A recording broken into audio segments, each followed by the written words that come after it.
कम है कि यहाँ बैठे हुए सभी लोग भविष्य के विजेताएं बन सकते हैं। क्या है? भविष्य के विजेताएं बन सकते हैं। इस मार्केटिंग प्लान को अपने अंदर अगर हम लोग उतार लेते हैं तो उस मार्केटिंग प्लान के द्वारा हम इस बिजनेस को आज तक शुरुआत किए और आज भी इस बिजनेस के बारे में सीख रहे हैं। तो सर के द्वारा जो टॉपिक मिला है इस बिजनेस का मार्केटिंग प्लान दिखाने का, मैं आप लोग के बीच 10 मिनट के अंदर इस बिजनेस का मार्केटिंग प्लान रखते हैं। हमारी जो सर संस्था हुई, कंपनी हुई, इस कंपनी का नाम हुआ फैशन शूटिंग प्राइवेट लिमिटेड। क्या नाम हुआ सर? कंपनी का नाम हुआ फैशन शूटिंग प्राइवेट लिमिटेड, जो ये राजस्थान भीलवाड़ा की कंपनी है और ये भारतवर्ष में हमारे सिस्टम में 1977 ईस्वी से चलती आ रही है। मतलब ये संस्था भारतवर्ष में 1977 से चलती आ रही है। इस कंपनी को आज अपने भारतवर्ष में लगभग 44 वर्ष पूरे हो चुके हैं। कितने वर्ष? 44 वर्ष। मतलब ये कंपनी आज 44 वर्षों से अपने भारत में चलती आ रही है। लेकिन बहुत सारे लोग ने आते हैं और 4 साल 5 साल करते हैं और वो कर करके थक जाते हैं तो कहते हैं कि हम कंपनी को जांच रहे हैं। क्या कर रहे हैं? एक प्रोडक्ट से जो है ना शुरुआत की, कपड़ा की कारोबार से। और उस समय इसके पास कपड़ा का प्रोसेसिंग अपना फैक्ट्री थी खुद का।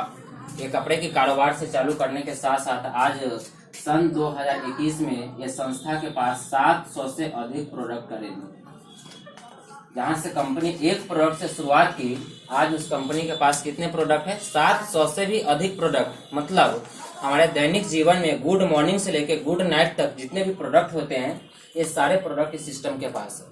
तो हमें समझना है कि हमारा सिस्टम जो है ना, बिजनेस का 2 व्यापार है। जैसे हमारे जिंदगी में आज 2 पहलू है, सुख और दुख।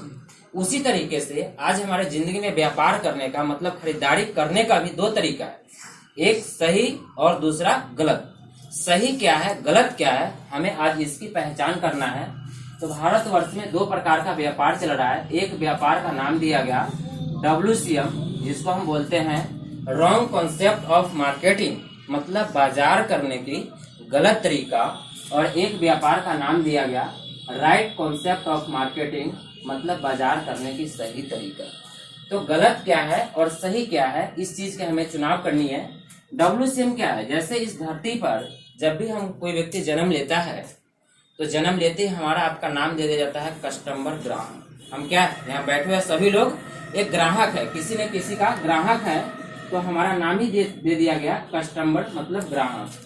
हम ग्राहक लोगों को अगर ये मार्कर की आवश्यकता पड़ेगी और ये मार्कर बनाने वाली कंपनी राजस्थान भीलवाड़ा में अगर बैठी हुई है, तो क्या ग्राहक लोग बरियारपुर से चल के डायरेक्ट राजस्थान जा सकते हैं इस मार्कर को खरीदारी करने के लिए? नहीं जा सकते हैं, नहीं जाते हैं।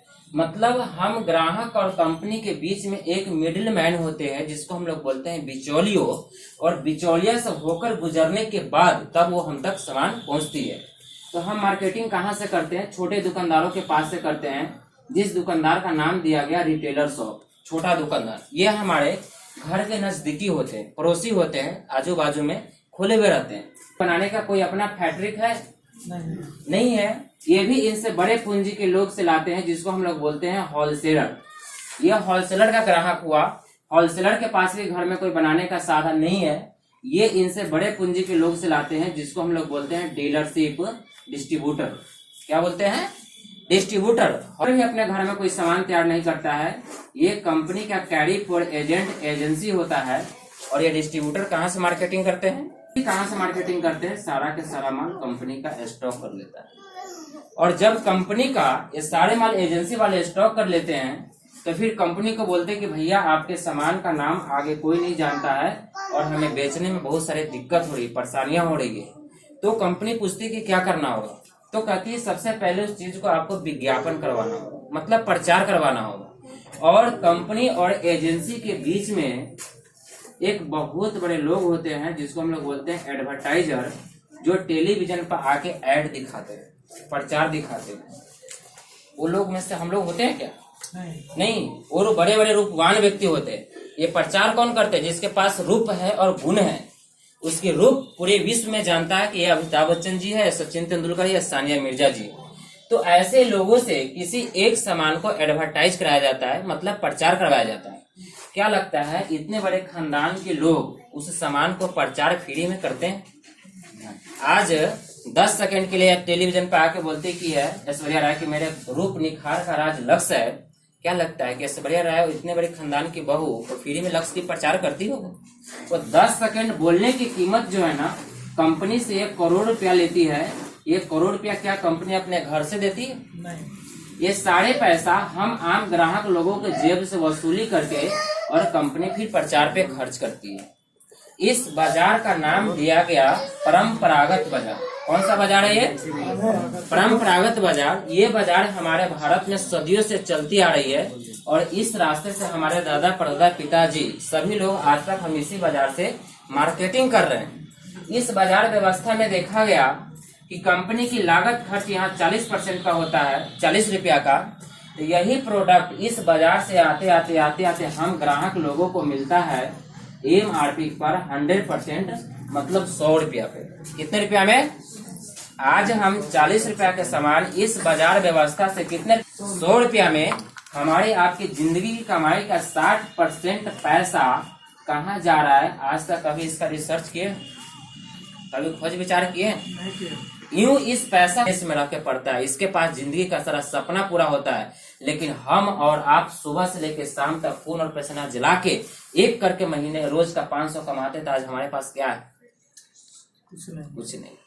हम सोच रहे हैं कि स्वतंत्र जिंदगी जी रहे हैं, लेकिन आज भी ये 20% बिचौलिया ये 80% जनता के ऊपर चोटी पकड़ के राज कर रही है। आज भी हम इस 20% बिचौलिया के गुलामी के जंजीर में घिरे हुए हैं और हम सोच रहे हैं कि स्वतंत्र है। बिल्कुल, आज भी हम गुलाम है ना। आज हम लोग देखते हैं कि सिर्फ एरोप्लेन नीचे से ऊपर उड़ रहा है, कभी बैठने का जो है ना चांस भी नहीं मिलता है ना। लेकिन हमारी कमाई का 60% इस बिचौलिया के परिवार में जाने से ये आधा से अधिक जिंदगी फ्लाइट में ही गुजारता है। मतलब हमारे कमाई से बिचौलिया जिंदगी में अपने सपना को पूरा कर रहा है, लेकिन हम और आप अपने जिंदगी में क्या पूरा कर रहे हैं? जरूरत पूरा कर रहे हैं। 40 साल कमाई करके परिवार को मेंटेन करता है, उसमें से 20 साल के कमाया संपत्ति किसी और के बीवी बाल बच्चे के लिए कमाया है। मतलब आधा से अधिक जिंदगी मेरा किसी और का नाम हो चुका है।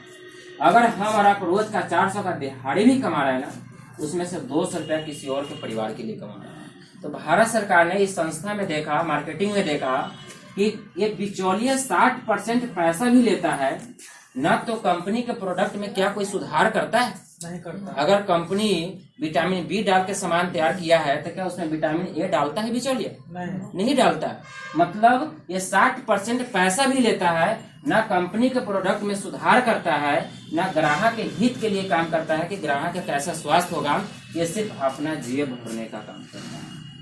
इसलिए भारत सरकार ने इस संस्था का नाम दे दिया WCM, wrong concept of marketing. बाजार करने की ये गलत तरीका है। कौन सा तरीका है? गलत तरीका है। तो गलत कैसे है? क्योंकि इस बुरे बाजार व्यवस्था में 2 ही लोग इम्पोर्टेंट होते हैं। पहला मैन्युफैक्चरर मतलब कंपनी, और दूसरा ये ग्राहक।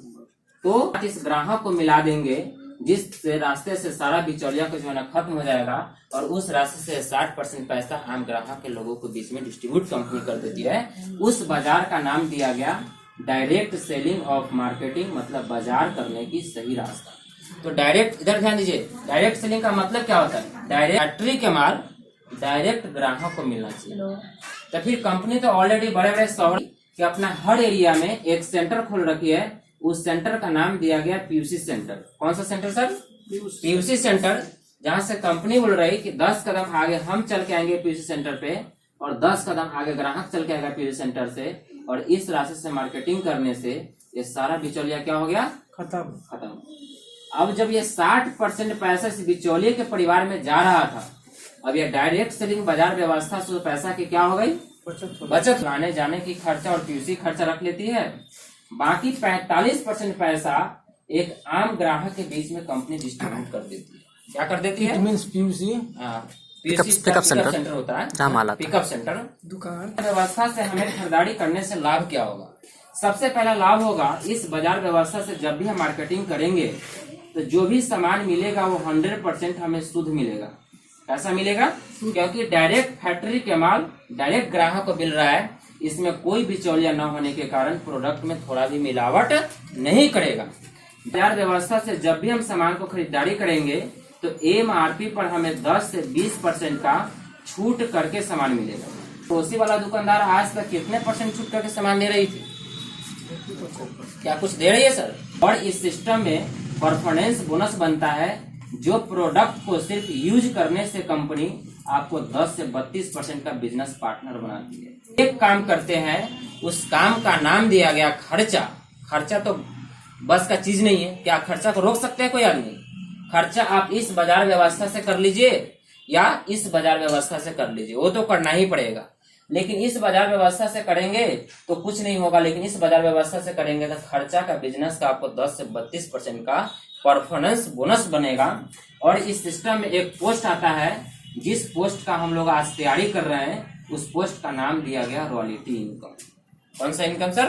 के सामने दुनिया की तमाम चीज फेल है, बड़े बड़े IAS ऑफिसर, लॉयर, इंजीनियर सब फेल है, तो ये रॉयल्टी इनकम इस सिस्टम से 8% मिलता है। और इस बिजनेस में एक और पोस्ट आता है टेक्निकल का लेवल, जो कंपनी 5% देती है। टोटल 32, 8, 40 या 5, 45।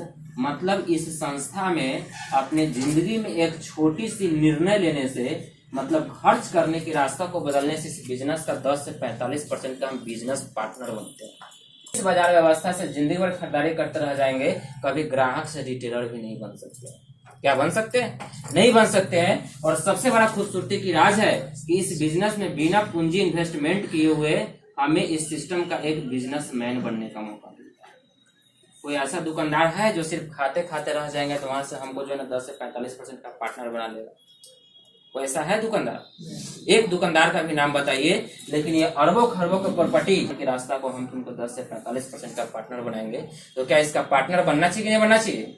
क्या इसके पार्टनर बनने में कोई नुकसान है? नो, कोई नुकसान नहीं है। तो ये हमारे सिस्टम बाजार व्यवस्था से जब हम लोग मार्केटिंग करते हैं तो सबसे पहला नुकसान होता है कि हमें ऑल प्रोडक्ट 60% इस बाजार व्यवस्था से महंगा मिलता है।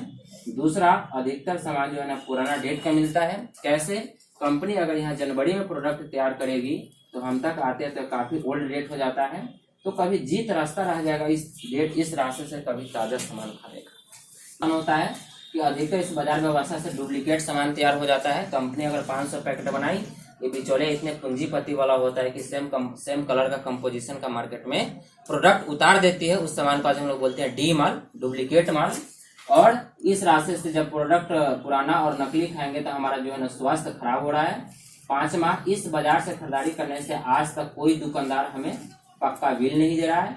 6ठा, जब पक्का बिल नहीं देता भारत सरकार के टैक्स की चोरी हो रही है। और 7वां, नो इनकम। कभी आज तक हमारे इस बाजार व्यवस्था से खाने से 1 फूटी कौड़ी भी इनकम नहीं आया।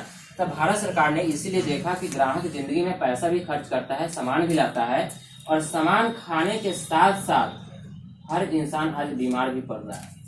और जिस घर में बीमारी आ गई उस घर में 100% बेरोजगारी आ जाती है। और मूल कारण जो आया बीमारी और बेरोजगारी का, वो है खरीदारी। आज हमारा खरीदारी करने का तरीका ही गलत है, इसीलिए आज हमारे घर में दिन प्रतिदिन बीमारी और बेरोजगारी बढ़ती जा रही है। इसलिए भारत सरकार ने सिस्टम को क्लोज किया और डायरेक्ट सेलिंग को ऊपर बढ़ावा दिया। और इस सिस्टम के ऊपर 9 सितंबर 2016 को भारत सरकार ने 51 धारा और 9 उपधाराओं के साथ में अब गाइडलाइन और कानून बना चुकी है। और आने वाला समय में हर विद्यालय में सिस्टम के ऊपर एक सिलेबस बनने जा रही है, बच्चों को विद्यालय में पढ़ाया जाएगा। उस दिन कोई भी व्यक्ति डायरेक्ट सेलिंग से वंचित नहीं रहेंगे, मजबूरन उस समय लोगों को करना पड़ेगा। तो इस डायरेक्ट सेलिंग सिस्टम में आने के लिए हर व्यक्ति का सिस्टम से ग्राहक कार्ड इशू होता है, एक आधार कार्ड लिया जाता है, इसलिए ताकि पता चले कि हमारा भारत की नागरिक है। एक बैंक पासबुक लिया जाता है, इसलिए कि जो प्रोडक्ट यूज करेंगे उसका जो सब्सिडरी बनेगा वो कंपनी कहाँ ट्रांसफर करेगी, तो बैंक अकाउंट में ट्रांसफर करती है। इसलिए एक बैंक खाता लिया जाता है, एक मोबाइल नंबर लिया जाता है कि जब जब हम खरीदारी करेंगे उसका इंफॉर्मेशन के लिए एक मोबाइल नंबर दिया जाता है। और एक नॉमिनी का नाम दिया जाता है कि जिस दिन इस बिजनेस को जिस जगह से हम छोड़ के जाएंगे, मेरा नॉमिनी उस दिन से उस जगह से शुरुआत करेगी। ये सारा जब हम ऑनलाइन KYC सबमिट करते हैं तो यहाँ से एक रजिस्ट्रेशन नंबर निकलता है। उस रजिस्ट्रेशन नंबर पर अपने मन पसंद से जो भी आपके घरेलू दैनिक जीवन का प्रोडक्ट उपयोग करना है वो परचेज करिए। आपका सिस्टम में एक कार्ड इशू हो जाएगा और कार्ड इशू होने के बाद आप इस सिस्टम से 10 से 45% के बिजनेस पार्टनर मिल जाएंगे। ठीक है, तो इस